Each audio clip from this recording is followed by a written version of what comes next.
తిరుపతిలో ఎక్కువ హై డ్రామాలు చూస్తున్నాం. రోజుకు ఒక నాటకం. సురభి నాటకం వాళ్ళు కూడా కొన్ని పాత్రలు చేసి ఒక రోజన్నా గ్యాప్ తీసుకునే వాళ్ళేమో. కానీ ఇక్కడ ఉండే కళాకారులు భూమన క్రియేషన్స్, లాస్ట్ టైమే చెప్పాను, భూమన క్రియేషన్స్, భూమన ప్రొడక్షన్స్ అని ఒక లాంచ్ చేశారు ఒకటి. ఆ లాంచింగ్లో రోజు ఒక సినిమా, రోజు ఒక నాటకం, రోజు ఒక డ్రామా. ఎందుకంటే బయటకు వచ్చి వీళ్ళకి తెలియదు ఏంటంటే ఏదో మేము బయటకు వచ్చి గొడవలు చేసేస్తే ప్రజలు నమ్మేసి మళ్ళీ మాకేమైనా ఓట్లు వేస్తాడేమో అని అనుకుంటున్నారు ఈ నాయనా కొడుకులు. ఇదైతే చచ్చినా జరగదని మాత్రం గుర్తుపెట్టుకోవాలి. ఇది ఎట్టి పరిస్థితుల్లో జరగదు కరుణాకర్ రెడ్డి గారు అండ్ అభినయ్ రెడ్డి గారు, మీరు ఇది గుర్తుపెట్టుకోవాలి. అట్లాగే గోశాల గురించి మొన్నంతా నానా రభస చేశారు. పోలీసులు రండిరా బాబు, మీరంతా వచ్చి హ్యాపీగా వచ్చి సందర్శించి వెళ్ళొచ్చు, ఏదైనా ఉంటే మీరు వచ్చి ప్రెస్ మీట్ పెట్టచ్చు. చక్కగా చెప్పడం, మేము వచ్చి ప్రెస్ మీట్ పెట్టాం, ప్రెస్ క్లబ్లో కూర్చొని హుందాగా మాట్లాడచ్చు, మీకు ఏ ప్రాబ్లం ఉందో చెప్పొచ్చు. ఎందుకు ఈ డ్రామాలు? రోజుకొచ్చి రోడ్లో వచ్చి పడుకుంటాడు. మొన్నేమో ఆయన ఆడికొచ్చి ఒక వేషం వేసుకొని వచ్చి పవన్ కళ్యాణ్ గారి ఫోటో, చంద్రబాబు నాయుడు గారి ఫోటో అక్కడ ఒక డ్రామా చేస్తాడు, బస్ ఎక్కుతాడు. ఓరే నాయన, అసలు మీ క్రియేషన్స్ మామూలుగా కాదు, దేనికి పనికి అన్ని ఫెయిల్యూర్ అయిపోయి లాస్ట్కి అట్టర్ ఫ్లాప్ మీ సినిమాలన్నీ. ఇదంతా ఒక ఎత్తు అయితే, నిన్న మా రోజావ్వ ఏదేదో మాట్లాడుతూ ఉంది. అసలు పాపం ఆమె బాధ ఏంటంటే వీళ్ళు హైలైట్ అయిపోతున్నారు, పడుకొని దొల్లేస్తున్నారు, ఏమో దొల్లలేదు ఆడ పడుకొని. కాబట్టి ఆమె బాధ ఆమెది. ఆమె కూర్చొని ఏం మాట్లాడాలని నన్ను గుర్తించండి అని ఆతృతలో గతంలో ఒక రిపోర్టర్ అడిగిన మాటకు కూడా ఆమె నువ్వు రేపు చేస్తావా అని అందరికి గుర్తే ఉంటుంది. ఆమెకి ఎప్పుడు ఇంకా నోరు చింత చచ్చినా పులుపు చావలేదు అంటారు. ఆ విధంగా ఆమెకి ఎంత దెబ్బ కొట్టిన దేవుడు మళ్ళీ ఈమె అందరినీ అంటది. ఏమనిందంటే ఆవిడ నిన్న మాట్లాడుతూ పవన్ కళ్యాణ్ గారు బిడ్డకి జరిగిన విషయాన్ని తీసుకొచ్చింది. నేను చెప్తున్నా, రోజా ఖబర్దార్, ఒక ఆడదానివేనా నువ్వు, అసలు ఒక తల్లివేనా నువ్వు, అసలు నువ్వు మనిషివేనా? మామూలుగా జెండర్స్ అని ఉంటారు, ఆడ మగ, మనకు అదర్స్ అని ఉంటారు.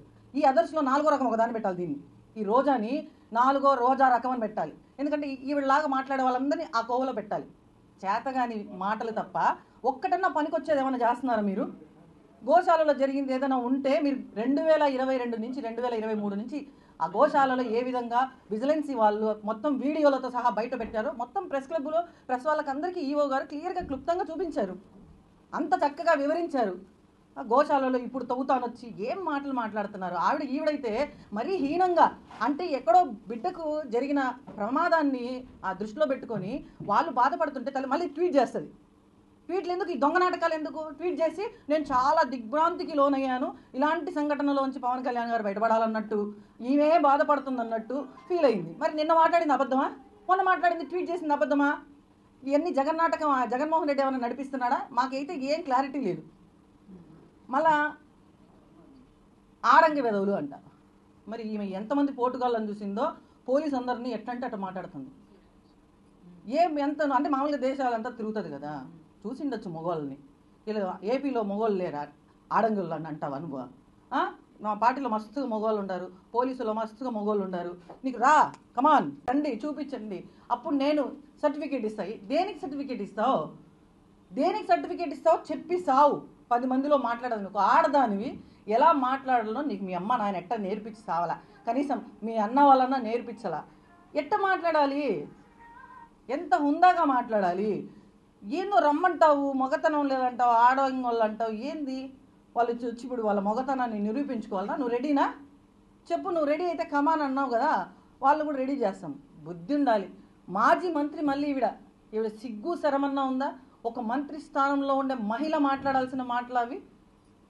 మాజీ మంత్రి పేరు ఊరికి పెట్టుకొని నీలాంటి ఆడవాళ్ళు నిజంగా పార్టీకే చీడపురుగులు. నిజంగా మీ పార్టీలో సగం నాశనం అయిపోయి సగం ఓడిపోవడానికి కారణం నువ్వే. మెయిన్ ఐరన్ లెగ్, ఆ టంగ్ కూడా ఐరన్ టంగ్. నువ్వు ఇట్లాగే చేస్తే మాత్రం నిన్ను నగ్గరికి వచ్చి కొడతా నేనే. నీకు దిక్కున్న చోట చెప్పుకో. పవన్ కళ్యాణ్ గారిని చంద్రబాబు నాయుడు గారికి తెలుసు ఆల్రెడీ. పవన్ కళ్యాణ్ గారు రుచి చూసారా? చేత్తో కూడా కాదు రోజా, నేను ప్రెస్ క్లబ్లో మాట్లాడని మాటలు నాతో పలికించొద్దు. హుందాగా ఏదైనా మాట్లాడితే ఒక ఆడదాని వేయండి, ఒక తల్లివి, అందులో ఒక బిడ్డకు జరిగితే దాన్ని కూడా రాజకీయం చేశారు. మొన్నటికి మొన్న అందరూ ఎక్కడ చూసినా కొండ మీద గుండు చేయించుకున్నందుకు లేడీస్ గుండు చేయించుకోలేదా? కొండ మీద ఆదాయము, అసలు తలనీళ్ళల్లో ఆదాయం వచ్చేదే మహిళల జుట్టుతో. అది పక్కకు పెట్టేసి అసలు కొండ మీద ఏమైనా బోర్డులు పెట్టారా మహిళలు ఎక్కడ గుండు చేయించుకోకూడదు అని చెప్పి? ఆమె ఒక డిక్లరేషన్ ఇచ్చి వచ్చి గుండు చేయించుకొని వస్తే దాన్ని కూడా రాజకీయం చేస్తారు. ఒక తల్లి బాధను కూడా రాజకీయం చేస్తారు. ఇంత దరిద్రులుగా అసలు ఈ వైసీపీ నిజంగా ఈ రాష్ట్రానికి పట్టిన చీడ ఏదైనా ఉందంటది వైసీపీ. ఈ చీడని ఖచ్చితంగా తరిమి రాష్ట్రంలో లేకుండా తరిమి కొడతాము. ఈ రోజాను కూడా పక్క రాష్ట్రంలోకి పంపించాలి ఫస్ట్.